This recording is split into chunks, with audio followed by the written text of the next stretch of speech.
Bueno, el tema que elegimos es la conquista incaica y el Tahuantinsuyo. Para empezar a desarrollar el tema nos vamos a ubicar en el continente americano, hace más de 40.000 años atrás, y en 1492.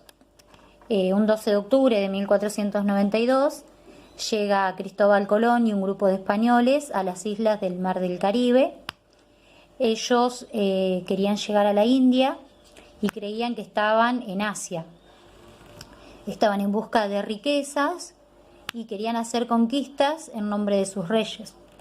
Ese 12 de octubre que Colón llega a América, que descubre América, al mismo tiempo los americanos descubrieron a los europeos. ¿Por qué? Porque dentro del continente americano hacía miles de años que ya estaba habitado por personas. Estas personas que vivían en el continente americano, estos hombres, habían llegado a América a través de un pasadizo que se encuentra en el estrecho de Bering, que unía Asia con América. Estos hombres cruzaron a pie y mientras que se pudo, fueron entrando más personas hasta que los hielos se derritieron y el pasadizo se tapó por el agua. Esto sucedió hace más de 40.000 años atrás y posiblemente estas personas cruzaron siguiendo las huellas de los animales que cazaban. Estos primeros pobladores se ganaban la vida cazando y recolectando plantas, tenían sus armas de piedra y de huesos y se vestían con la piel de los animales que cazaban. Algunos pueblos siguieron viviendo de lo que cazaban hasta que apareció la agricultura, que permitió que viviesen más pobladores y se alimenten de lo que cultivaban. En América del Norte había personas con idiomas y costumbres diferentes. Estaban los esquimales hacia el Polo Norte con sus iglúes. En los bosques de Canadá, nos encontramos por aquí, los algonquinos mexicanos que se dedicaban a la caza. En el suroeste también había otras tribus que vivían en aldeas de casas de piedra. Con el paso de los siglos hubo cada vez más personas en México, por aquí nos ubicamos en México, donde aparecían con el tiempo verdaderas ciudades e imperios que iban conquistando a los pueblos vecinos. Uno de los imperios más importantes era el de los aztecas, que dominaban muchas otras ciudades, y además había campesinos, esclavos, comerciantes y sacerdotes. Más al sur de los territorios estaban los mayas en la península de Yucatán. Por aquí ubicamos la península de Yucatán. Eran muy influyentes por los sacerdotes, conocían mucho de astronomía y escribían libros con dibujos especiales. A la altura de Mesoamérica, en las Islas Antillas, donde las ubicamos por aquí, vivían los primeros aborígenes que conocieron los españoles, los taínos y los caribes.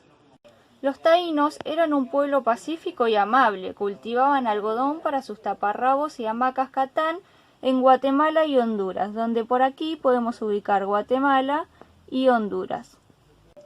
Desde Nicaragua hasta Colombia estaban los chinchas, guerreros expertos y constructores de caminos, puentes sobre los ríos, los cuales también eran activos y comerciantes. Desde el sur de Ecuador hasta el centro de Chile, por la región andina, estaban los dominios del Imperio Inca, conocido con el término de Tahuantinsuyo, que en quechua significa las cuatro partes, haciendo referencia a las cuatro partes de este imperio. Entre esas cuatro partes está el Chinchansuyú, Kuntinsuyú, Colasuyú y Antisuyú. Bueno, los incas construyeron su imperio mediante políticas, guerras, presiones, amenazas, alianzas, y hacia fines del siglo XV se extendió, acá tenemos un mapa para poder ubicarnos un poquito, desde lo que es el sur de Colombia, Ecuador, Perú, Bolivia, hasta el centro de Chile y el noroeste de Argentina. Todas las conquistas que hicieron los incas les permitieron controlar todos esos territorios. Los incas disponían de la energía humana de todos estos pobladores que fueron conquistando para llevar a cabo los diferentes proyectos que tenían. Entre ellos estaba la agricultura del maíz, el servicio del gobierno y la construcción del famoso llamado Camino del Inca. Este Camino del Inca tenía diferentes puentes que permitía pasar las quebradas, los ríos.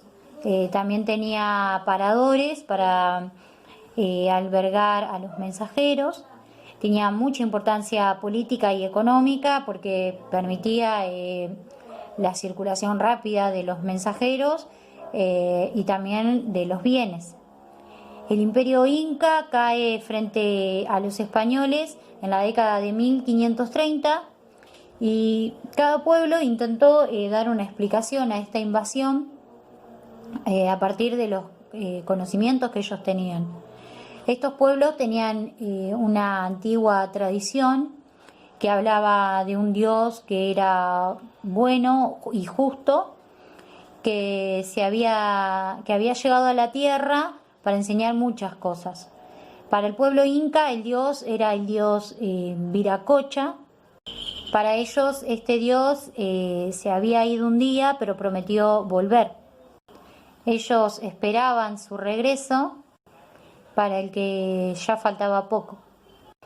Y antes de la llegada de los españoles habían empezado a pasar cosas raras en el imperio incaico.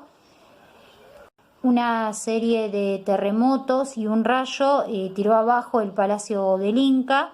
Además, la profecía aseguraba que el imperio se iba a destruir durante el reinado del 12º Inca y el que gobernaba en ese momento era el 12º. Durante los primeros tiempos, los incas llamaban a los europeos los viracochas porque ellos creían que eran dioses que los iban a ayudar. Pero después con el tiempo se dieron cuenta de que no eran dioses, sino que eran hombres normales que morían en las guerras y se suponía que los dioses no morían. Entonces pelearon contra ellos y aunque ellos eran pocos, tenían aliados de otros pueblos que estaban en contra de los incas y también tenían los caballos, tenían otras armas. Para las tribus era cobarde matar desde lejos y querían demostrar el coraje que tenían acercándose lo más posible, pero les costó un montón de vidas. Continuamos con la distribución de los pueblos originarios en el continente americano, más específicamente en la selva del Amazonas. La tierra allí no era buena para la agricultura. Allí se encontraban los tupí guaraní, los cuales eran pueblos muy guerreros. Al sur de los pueblos amazónicos había una enorme región llamada Chaco. Esta abarcaba parte de Bolivia, Formosa, Salta y Santa Fe. Bueno, estos aborígenes chaquenses eran pescadores y cazadores a la vez. También juntaban miel y frutos. Entre estos estaban los tobas y los huichis. Por la región pampeana estaban los querandíes, en la Patagonia los tehuelches y en Tierra del Fuego los zonas. Y más al sur, en las islas vecinas, los yámanas, cazando lobos marinos y juntando mariscos. España, Portugal, Inglaterra, Francia y en menor medida Holanda se repartieron gran parte de las tierras y de los pueblos de América. Los aborígenes hacían todo tipo de tareas en las ciudades, en las casas y en las estancias de los españoles. Con el tiempo fueron llegando más españoles a las colonias. Muchas veces venían los hombres solos y acababan casándose con las mujeres indias y así empezó un gran mestizaje. Bueno chicos, luego de haber compartido este relato sobre la llegada de Colón a América y de cómo era la vida de los pueblos originarios antes de la llegada de los españoles, me gustaría que reflexionemos y abramos un debate. Para ustedes, ¿América se descubrió o fue invadida? ¿Por qué? Muchos se podrán haber dado cuenta de que este relato que acabamos de escuchar no concuerda con el que venimos escuchando en la escuela primaria. ¿Qué diferencia encuentran entre estos dos relatos? ¿Creen que los fines de la conquista fueran solamente económicos? ¿O con qué otros fines cree que se invadió América? ¿Qué consecuencias produjo esta conquista? ¿Cómo imaginás el mundo si nunca hubiese ocurrido esta conquista? ¿Qué pasó con aquellas personas que lograron sobrevivir? ¿Qué nombre le pondrías al continente luego de escuchar esta historia? ¿Y cómo resolverían esta situación hoy en día? Por último, me gustaría preguntarles qué deudas creen que tenemos con los pueblos originarios. Luego de haber reflexionado y debatido acerca de este proceso complejo de colonización, podemos llegar a la conclusión que esta historia, enmarcada por muchos años como descubrimiento del otro, fue en realidad el encubrimiento del otro, y no por falta de comunicación, sino muy por el contrario, por una intencionalidad de callar algunas voces, la de los pueblos originarios. Y este proceso se puede relacionar directamente con los conceptos de etnocidio y genocidio, los cuales vamos a seguir abordando a través del año. Mariano Ramos, en su libro Etnocidio y Genocidio, sostiene que etnocidio es la negación de una formación social o sistema social por otro.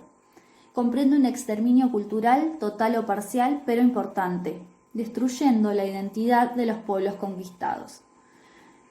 Los colonizadores justificaron sus acciones con la necesidad de expansión, la búsqueda de nuevas tierras, con la necesidad de expandir su fe, imponiendo sus diferentes modos de producción y cultura. Entendemos así que los europeos fabricaron una falsa identidad de estos pueblos originarios, bajo la denominación de indio, sumándole a esto los diferentes estereotipos, prejuicios y representaciones sociales que aún hoy siguen subsistiendo, pasando por alto el nombre de estos grupos étnicos, es decir, sus etnónimos. Como también inventaron este continente y lo bautizaron América, nos llamaron indios, que significaba salvaje, repudiado por todas estas personas que pertenecen a los pueblos originarios. Hoy en día se puede ver cómo todavía sigue subsistiendo. Por ejemplo, las personas que son extranjeras, o también a los mapuches, que son considerados de nacionalidad chilena. También discriminados social y culturalmente. No solo fue apropiación de territorios, esclavización de personas e imposición de cultura, sino que en la Argentina y América en general hubo diferentes formas de expansión y conquista. Por ejemplo, al conformarse el Estado-Nación, se desarrolló una agresiva política que continuó con el etnocidio, pero que luego alcanzó niveles de genocidio. Para la próxima clase, a modo de tarea, deben investigar sobre los términos etnocidio y genocidio. En Argentina sucedieron hechos históricos relacionados con estos conceptos. Debes averiguarlo y traer la información para la próxima clase.